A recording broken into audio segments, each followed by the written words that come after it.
Here's our host, Chris Pierce. Good morning, Omaha, and welcome to Viewpoint with Chris Pierce. I'm glad to be here with you this beautiful Sunday morning. Okay, so we hope it's beautiful, but we'll find out after we see the show. Anyway, today we're going to be talking about the OPS school bond. It's a $421 million bond that'll be on November's ballot. To talk to us about both sides of this bond issue, first of all, is Justin Wayne. He is the president of the OPS school board. Justin, thanks for being here. Thank you. Also with us is our good friend, he's been in here on the show before, Doug Kagan, president of the Nebraska Taxpayers for Freedom. Doug, thanks for coming. I can always rely on Doug because he's a watchdog. So, I'm going to start the show. Justin, you've got the first question because this is your bond issue. Tell us why OPS needs $431 million. $421 million, and see, that's why you got to keep me straight. It's not my bond issue. It's Omaha and generally Omaha Public Schools, but Omaha as a community. This bond is about moving Omaha Public Schools from good to great, including the Omaha area. It's about building academic excellence and building a 21st century learning environment.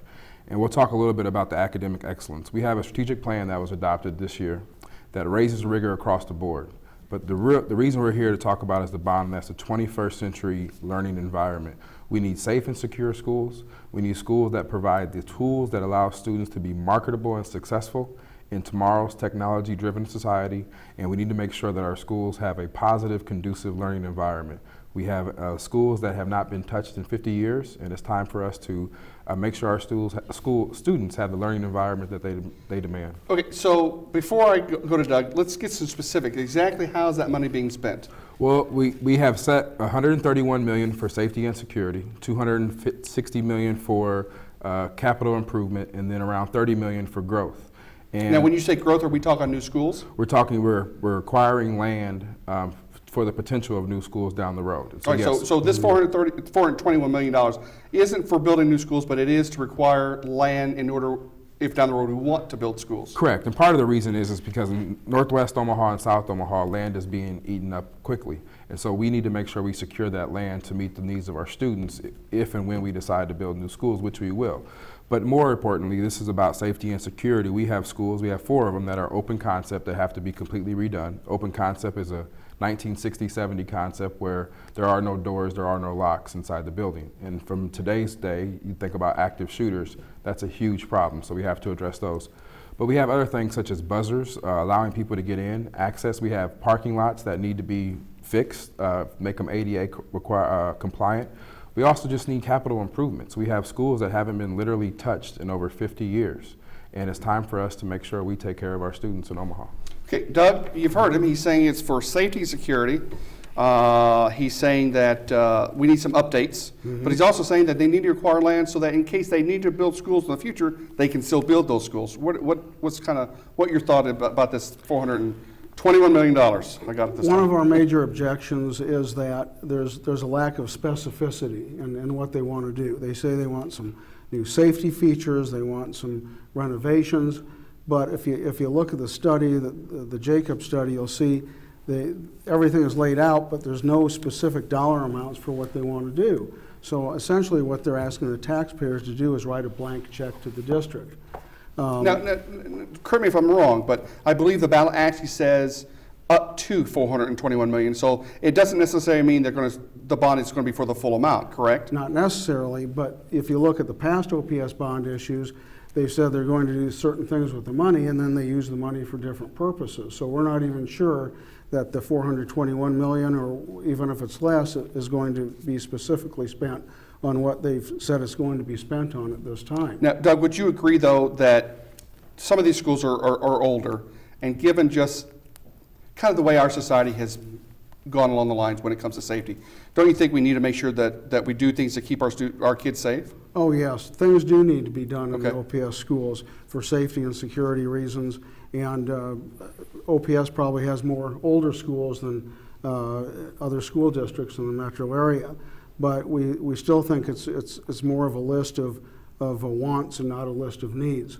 We prefer to see a pared down bond issue like the Millard schools did a couple of years ago.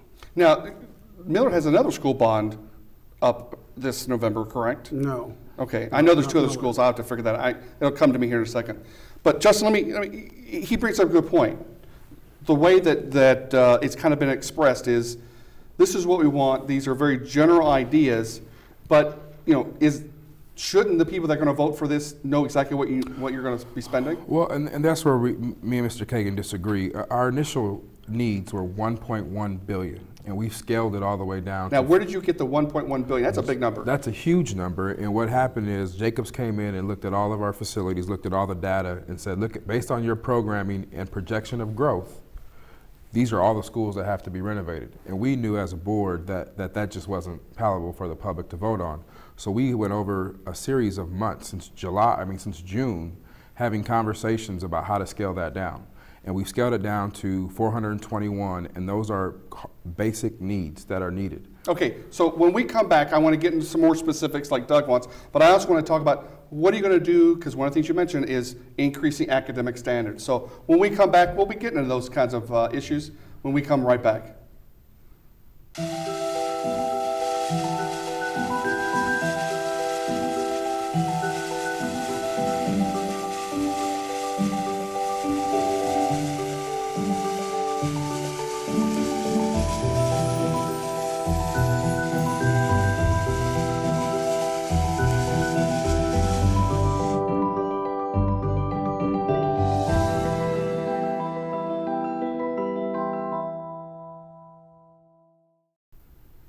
And welcome back. We're here talking with our good friends Justin Wayne, OPS School Board President, and Doug Kagan, President of Nebraska Taxpayers for Freedom. And we're talking about the $421 million OPS school bond that'll be on the November ballot. And I'm going to start with you this time, Doug. You got to admit, it's kind of hard to do specifics when you talk about $421 million. It's kind of hard to get to specifics of what the money's going to be used for.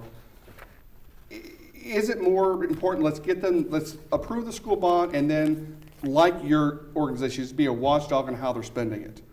No, it has to be a list of needs and not wants.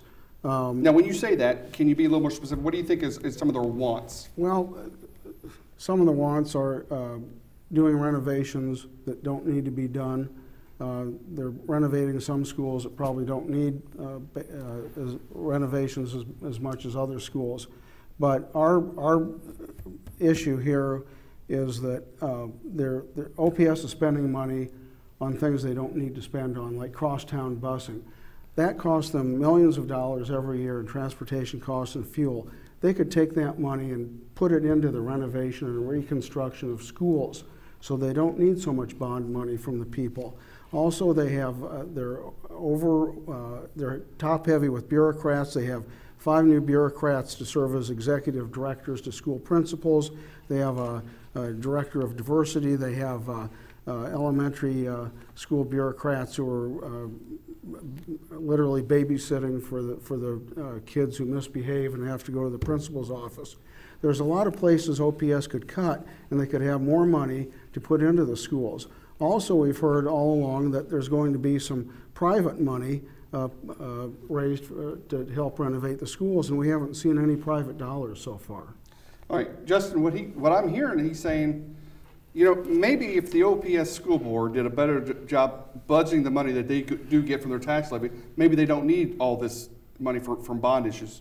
What do you respond to that? Well, we're generally talking about taxes, and I personally don't like taxes myself, but the state of Nebraska, when it comes to funding public education, has pushed that burden onto the local governments, and that's, in this case, Omaha Public Schools.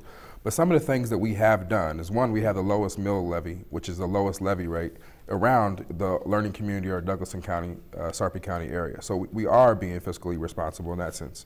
So what you're saying is OPS as a school board has the lowest tax rate compared to other educational divisions? Absolutely. Okay. And some of the things talked about, the educational executive directors. Absolutely, we hired 5 ones. Everyone that me and Mr. Kagan agreed 4 years ago when I asked for an organizational chart. And the reason I asked for that was because we had 85 principals reporting directly to the superintendent. Those are many corporations, each building, if you think about it. We have 1,000 students, sometimes 2,000 students, and a superintendent can't manage 85 people. So we hired people to better support them and to better hold them accountable for the gains that we're trying to accomplish through our strategic plan.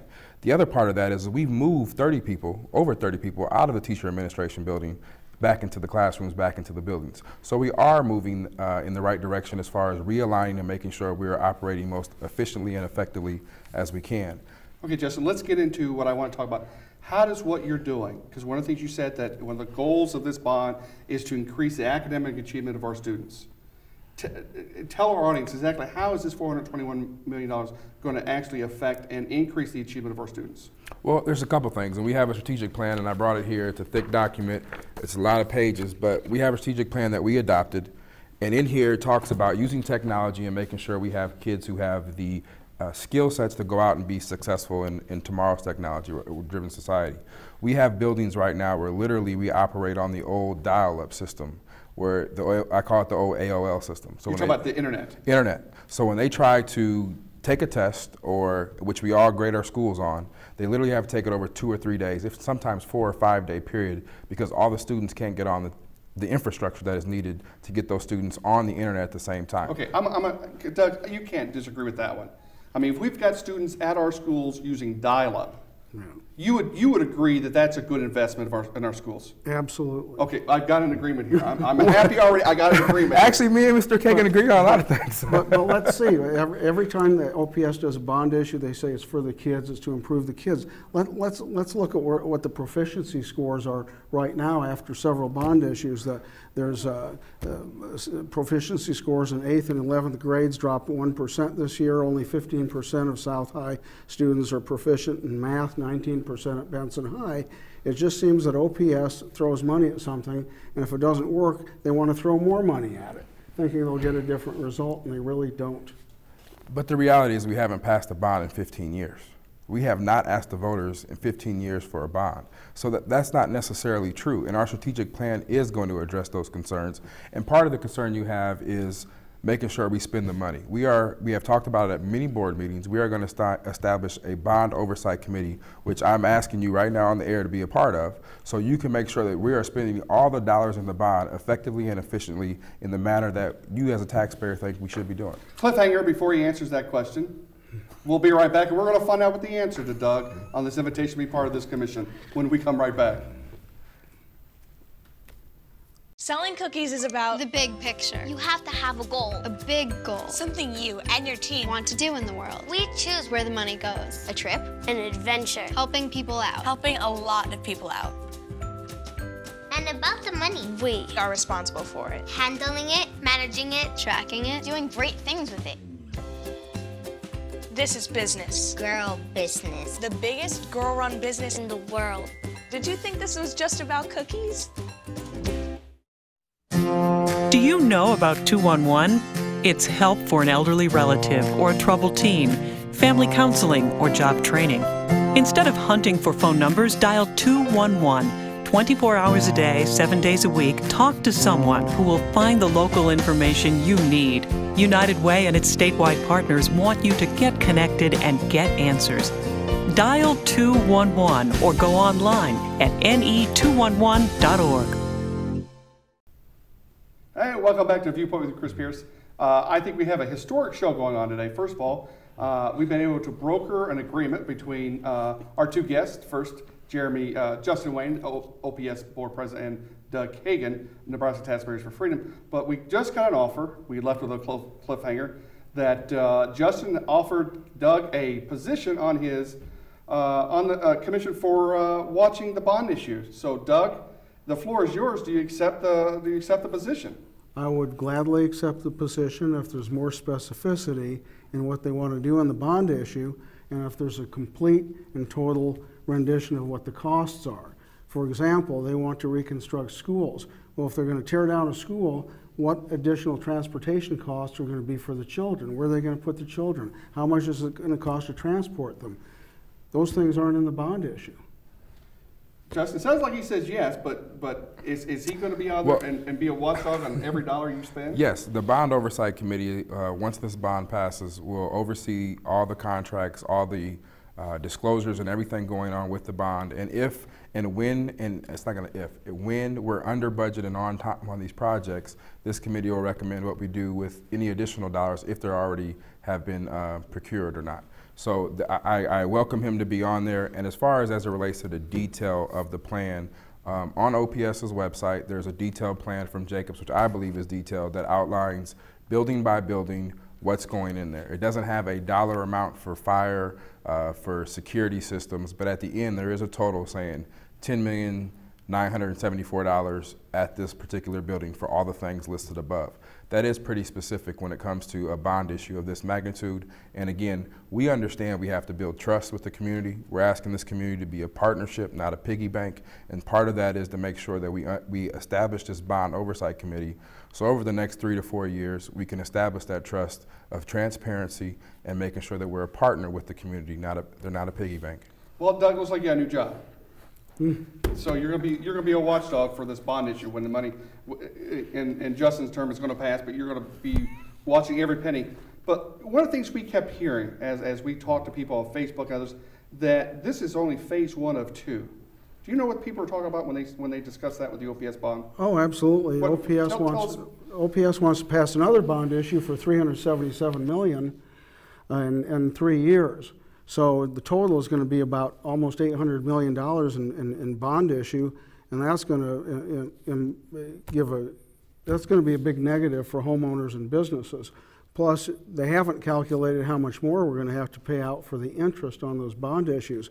But if you want to talk about what's going to happen November 4th, you have to calculate also what's going on besides the OPS bond issue. Douglas County is putting a $25 million bond issue on the ballot. That'll raise our taxes. Our utilities are going up from OPPD and MUD because of the sewer separation. Other taxing authorities have bond issues, or they're going to raise their tax rates. So the total of what's coming out on the ballot on November 4th is not just the OPS bond issue, but it's going to be other things that adversely affect the taxpayers. Justin, and this is what we heard, and is there another bond issue coming? We're potentially going to ask voters in 2017 or 2018 to help with our growth. Right now, what we're talking about dealing with is the pent-up needs over the last 50 years. But we still haven't identified our growth issues. Right now, we have roughly 3,000 students that don't have a place to sit by 2017, 2018. So we have to put those students somewhere. So that is a conversation we're going to have down the road of what do we do with those 3,000, potentially 5,000 students who do not have a place to sit in Northwest Omaha and Southeast Omaha. But there's been an argument that there's some schools in the OPS district that are not to capacity. And I'm glad you brought that up because that's a misnomer. Benson currently has about 500 to 600 seats. Northwest has currently about 300 seats. Available. Mm-hmm. The number I just said was 3,000 to 5,000 potentially. We know for sure 3,000, but depending on the projected growth rate, it could be 5,000. But we know for sure, baseline, projected numbers we have in 4th and 5th grade, 3,000 seats not available. That includes the numbers of Benson and Northwest being at capacity. So we're still short.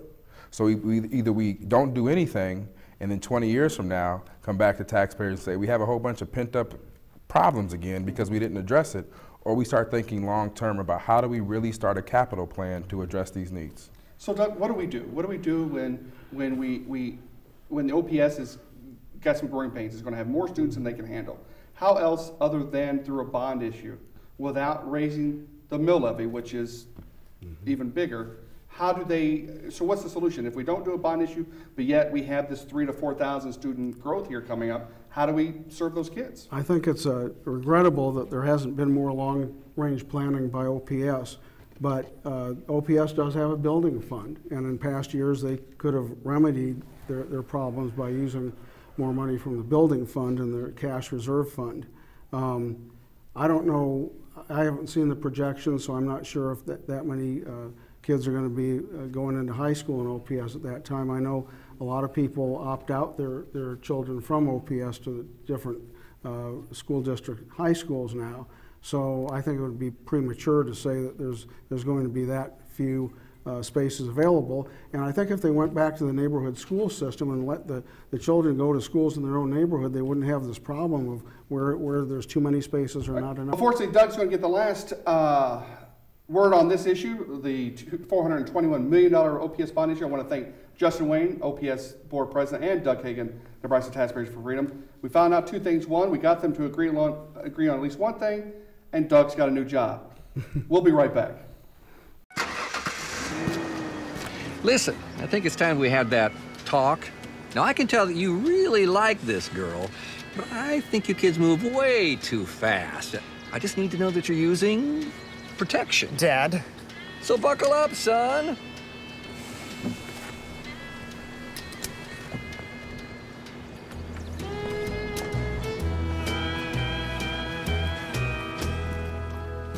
And no sex!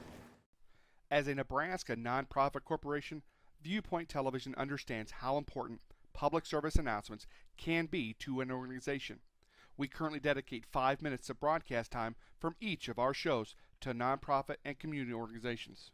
Organizations like the Boy Scouts. My sons, the Eagle Scouts, are defending our nation. My son, the Eagle Scout, became a doctor, civil engineer, police chief, wonderful husband and father, state senator. JoinScouting2012.org. The Boys and Girls Clubs of the Midlands. Like us on Facebook at BGC Midlands. Cox will donate $1 to the Boys and Girls Club. Family Housing Advisory Services. For 45 years, Family Housing Advisory Services has been improving quality of life by helping people achieve housing and financial stability. The Girl Scouts. Selling cookies is about the big picture. You have to have a goal, a big goal. something you and your team Want to do in Dial 211. Do you know about 211? It's help for an elderly relative or a troubled teen, family counseling, or job training. And the Midwest Ovarian Cancer Association. The Midwest Ovarian Cancer Association mission is to support women diagnosed with ovarian cancer, to educate the public about the disease, and to support research. Viewpoint Television wants to double our commitment to broadcasting PSAs during our program. If you or someone in your network knows of a nonprofit or other community organization that could benefit from having their PSA on our program, please contact D. Austin at the email address on your screen. We look forward to increasing our commitment to our community. For 45 years, Family Housing Advisory Services has been improving quality of life by helping people achieve housing and financial stability. FAS prevents homelessness, educates homeowners, provides foreclosure prevention options, develops financially wise consumers, offers affordable mortgage lending options, eliminates housing discrimination, and reduces poverty. Programs and services include homebuyer education, tenant services, financial management, tax assistance, homeowner finance, and fair housing. For more information, call 402-934-7921. From the age of 6 until I graduated high school at the age of 17, I was a ward of the state in Indiana. The first 3 years I lived in 6 foster homes, and the last 8 years I lived in group homes. I was removed from my home because I was a severely abused child, both physically and emotionally. I suffered 4 broken arms, was locked in closets for days at a time without food, lived in trailers without food, water, or electricity, and was technically clinically dead twice. I tell you this because I was an innocent, as were the vast majority of children in our welfare system. You know, in 2012, 6 out of every 1,000 children in Nebraska were placed in foster care. Each year, about 260 young people in Nebraska age out of the foster care system. Many of those will be cut off from any support and will be left to fend for themselves. When I aged out of the system at the age of 17, I was told once I graduated high school, I would no longer be supported by the state, and I had to leave the group home. I was not prepared for the outside world. I wasn't provided the skills needed to survive. I didn't understand the concept of paying rent, keeping a budget, setting priorities, paying any bills, or even getting a job. These were all foreign concepts to me. My whirlwind downward spiral began. It was a cycle of bouncing checks to survive, driving cars with expired plates, and living in homeless shelters. You know, researchers followed 600 young adults who aged out of the welfare system in Iowa, Wisconsin, and Illinois. The report found that at the age of 23 and 24, less than half were employed. Almost 25% had been homeless. More than 75% of young women had an unplanned pregnancy, while nearly 60% of young men were convicted of a crime. Unfortunately, only 6% had a 2 or 4 year degree. If the parents of these children would have prepared them for the outside world, this cycle of destruction would have never become a reality. In the cases of these children, the parent is the state. Nebraska is the parent of each of the children in the system and has the responsibility to raise those children to be ready for the outside world after childhood. Just like all the parents watching this program also have the responsibility to raise their children. But I've got good news. Thanks to the diligence and hard work of State Senator Amanda McGill and her bill LB 216, which was passed in 2013, the state of Nebraska is taking a proactive step to ensure our children who age out of our foster care system have the tools and resources needed to survive. Nebraska has launched a new program called Bridge to Independence. The program will provide support for young adults who have aged out of the foster care system. This volunteer program will support those young adults with continued health care, living expenses, and special programs to help give them the independent living skills they will need to survive. But this is no free ride. In order to participate, they must be on a track to getting a high school diploma or a GED, or be enrolled in at least a part-time college or vocational education program, or be employed at least part-time. This program will be that transition between being a ward of the state and being an independent Nebraskan.